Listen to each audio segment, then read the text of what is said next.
India to China. In your post earlier today in the morning, you did put that out. I don't think we have. You know, I've been very disappointed that India would be buying so much oil, as you know, from Russia.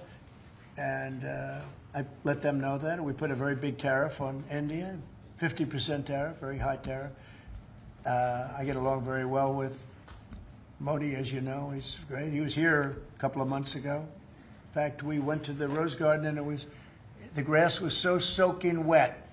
It was such a terrible place to have a news conference. I said, well, let's use a beautiful white stone emblematic of the White House, okay? And it's been very well received. But we had a news conference on the grass. That was my last news conference I had on the grass because everybody sunk in. You probably sunk in. Every reporter out there, they ruined their shoes. We made that change. It's been a really well-received change. Yeah, please go ahead. On Venezuela, you've sent F-35s down to Puerto Rico. You've sent naval vessels into the Caribbean. You're concerned about drugs being illegally sent into the area. Yeah. How do you describe this buildup, this situation? Well, I just think it's strong. We're strong on drugs. We don't want drugs killing our people. I believe we lost 300,000. You know, they always say 95, 100,000. I believe they've been saying that for 20 years. I believe we lost 300,000 people last year. I know families that lost their son. Those families will never be the same. I know a family lost a daughter, a beautiful daughter.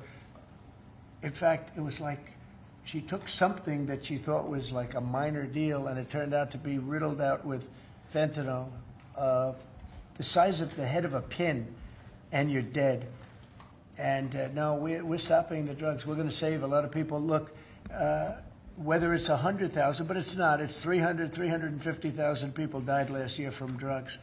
And we're not going to let that happen to this country. Think of that. Think if you're in a war and you lose 300,000. We'll lose 600,000 in the, pretty much between Gettysburg and all of that, the Civil War, we lost, what, 600,000. So we're losing half of that every year to drugs. We're not going to do it. We're not going to allow it to happen.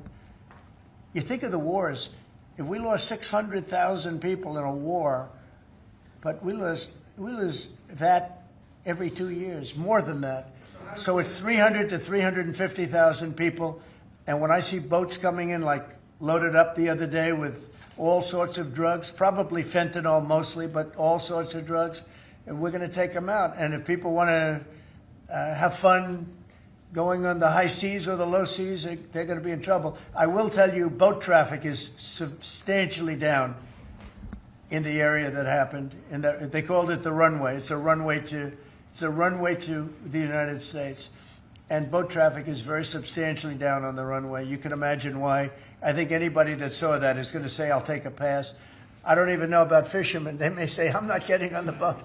I'm not going to take a chance. What happens if Venezuela flies jets over U.S. naval vessels again? Well, I would say they're going to be in trouble. We'll let them know about that. We heard that happen, but it wasn't really over, not like they described. But I would say, General, if they do that, you have a choice of doing anything you want, okay? If they fly in a dangerous position, I would say that you can, you or your captains can make the decision as to what they want to do, all right? Sure. Sir, we have one more. You said they didn't go